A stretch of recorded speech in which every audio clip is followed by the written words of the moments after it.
கர்த்தருடைய மேலான நாமத்திற்கு மகிமை உண்டாவதாக. இன்று நாளிலும் ஒரு வசன தியானத்திற்கு உங்களை அன்போடு அழைக்கிறேன். இன்றைய நாளில் கூட நாளைக்கு நம்மளுடைய பிள்ளைங்கள்லாம் எக்ஸாம் ஃபேஸ் பண்ண போகிறாங்க. அண்ட் அவங்களோட வயசுக்கு அது ஒரு பெரிய டாஸ்க் தான். நிறையா பேர் ஆல்ரெடி எழுதி முடிச்சிருக்கலாம். பட் அதே போல் நம்மளுடைய வாழ்க்கையிலையும் சில முக்கியமான டாஸ்க் அதை கம்ப்ளீட் பண்ணணும், சக்ஸஸ்ஃபுல்லாக கம்ப்ளீட் பண்ணணும் அப்படின்ற சுச்சுவேஷனில் நம்ம இருப்போம். ஸோ அப்போல்லாம் நம்ம தைரியப்படுத்துறது நம்மளுடைய வசனம் தான். ஆனால் இந்த நேரத்தில் நம்மளை ஆண்டவர் எவ்வளவு தைரியப்படுத்துகிறாரோ அதே போல் சத்ரு நம்மளை டவுன் பண்ணவும் சில விஷயத்தெல்லாம் எடுப்பான். ஒரு வசனத்தை கூட நம்ம பார்க்கலாம்.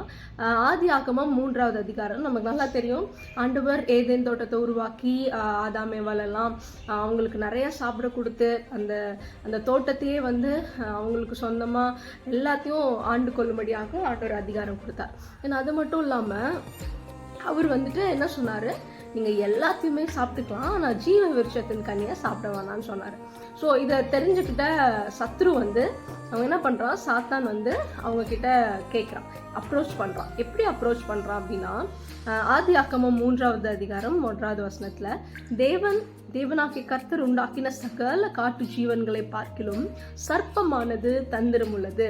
இப்போ ஒருத்தங்க நமக்கு ஏதாவது அகெயின்ஸ்டா பட்டுன்னு பேசிடுறாங்க, அது ஓப்பனாக பேசிடுறாங்க அப்படின்னா நம்மளால புரிஞ்சு கொள்ள முடியும். ஆனால் தந்திரமான காரியத்தை நம்மளால டக்குன்னு அண்டர்ஸ்டாண்ட் பண்ணிக்க முடியாது. எல்லாமே நல்லதுன்னு நம்புவோம், ஆனால் அதுக்கு பின்னாடி இருக்கிற தந்திரத்தை புரியாமல். ஸோ அப்படிதான் ஒரு அப்ரோச் இந்த சர்ப்பமானது ஆதாம் ஏவாள்கிட்ட பண்ணுது. என்ன குவஸ்டின் கேட்குறான் அப்படின்னா, அவன் தந்திரமான சர்ப்பமாக இருந்தது. அந்த ஸ்திரீயை நோக்கி, நீங்கள் தோட்டத்தில் உள்ள சகல விருட்சங்களின் கனியையும் புசிக்க வேண்டாம் என்று தேவன் சொன்னது உண்டா அப்படின்னு கேட்குறான். இப்போ என்னன்னா, ஆண்டவர் என்ன சொன்னார், நீங்கள் எல்லாத்தையும் சாப்பிட்டுக்கலாம் அந்த ஒரு கனியை தவிர அப்படின்னாரு. ஆனால் இவன் கேட்கும் போதே எப்படி கேட்குறான், ஆண்டவர் இதில் இருக்கிற எல்லாத்தையும் சாப்பிட வேண்டான்னு சொல்லிட்டாரா அப்படின்னு. ஸோ அவன் ஆரம்பிக்கும் போதே ஒரு நெகட்டிவ் கொஸ்டினோட. அப்போ என்ன தோணும் அப்படின்னா, ஆண்டவர் எல்லாத்தையும் சாப்பிட வேண்டான்னு சொன்னார்னா அப்படின்னு கேட்டான்னா, உங்களுக்கு ஃபஸ்ட்டு எது வேண்டான்னு சொன்னாரோ அதுதான் ஞாபகத்துக்கு வரும். ஸோ அப்போ அவ்வளோ நன்மைகளை ஆண்டு கொடுத்துருக்காரு, நிறைய விருட்சங்களை, பலனுள்ள விருட்சங்களை அனுபவிக்கும்படி கொடுத்துருக்காங்க. அதை எல்லாத்தையும் ஒரு செகண்டில் மறைச்சு எது வேண்டான்னு சொன்னாரோ அதை அவங்களுடைய நினைவுக்கு தந்திரமாக கொண்டு வருகிறார். ஸோ இன்றைக்கு கூட இப்படி ஒரு அப்ரோச் சத்ரு உங்கள்கிட்ட பண்ணுறதுக்கு நிறைய வாய்ப்புகள் இருக்குது. ஆண்டவர் நமக்கு நிறைய வாக்குத்தத்தங்களை கொடுத்துருக்காரு, உங்களுக்கு நிறைய எக்ஸ்பீரியன்ஸஸ்லாம் கொடுத்துருப்பாரு. இதுக்கு முன்னாடி அநேக காரியங்களை நீங்கள் கிராஸ் பண்ணி வரலாம். ஆனால் இப்போ உங்களுக்கு முன்னாடி இருக்கிற காரியத்தை ஃபேஸ் பண்ணும்போது ஒரு நெகட்டிவான அப்ரோச் உங்கள்கிட்ட கொடுத்துருப்பான். என்னன்ட்டு, எது முடியாதோ, நீங்கள் எதில் குறைவுன்னு ஃபீல் பண்ணுறீங்களோ அதை திருப்ப ஞாபகப்படுத்திகிட்டே இருப்பான். ஃபார் எக்ஸாம்பிள், பிள்ளைங்க எக்ஸாம் எழுத போகிறீங்க அப்படின்னா, உங்களுக்கு மேக்ஸில் வீக், ஆனால் நீங்கள் ஜெபம் பண்ணியோ இல்லை அதுக்கு ப்ராக்டிஸ் பண்ணியோ இல்லை ஏதாவது ஒன்று ரெடியாக இருப்பீங்க.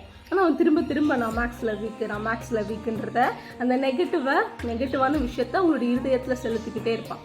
மற்ற காரியத்தில் பெரியவங்களாக்கிய நம்ம சில காரியத்தை அப்ரோச் பண்ணும்போது கூட இந்த மாதிரி எதில் நமக்கு குறைவுன்னு நம்ம எங்கேயாவது ஓரமாக நினச்சிருப்போம், அதை திருப்ப ஞாபகப்படுத்தி நம்மளை தந்திரமாக விழ வைக்க பார்ப்பான். இந்த வசனத்தை கொடுத்த ஆண்டவர் உங்களை பார்த்து சொல்கிறாரு, நீங்கள் முற்றிலும் ஜெயம் கொள்ளுகிறவர்களாக இருப்பீர்கள் அப்படின்னு. ஸோ ஆண்டவர் உங்களோட கூட இருக்கிறாரு.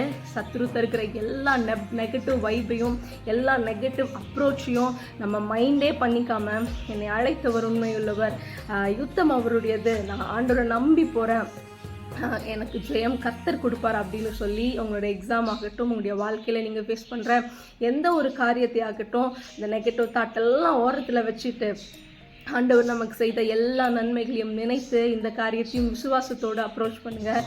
கர்த்தர் உங்களுக்கு ஜெயம் கொடுப்பார். ஸோ இந்த வசனம் உங்களுக்கு பிரயோஜனமாக இருந்ததுன்னா உங்கள் நண்பர்களோடு பகிர்ந்து கொள்ளுங்கள். ஆமென். God bless you.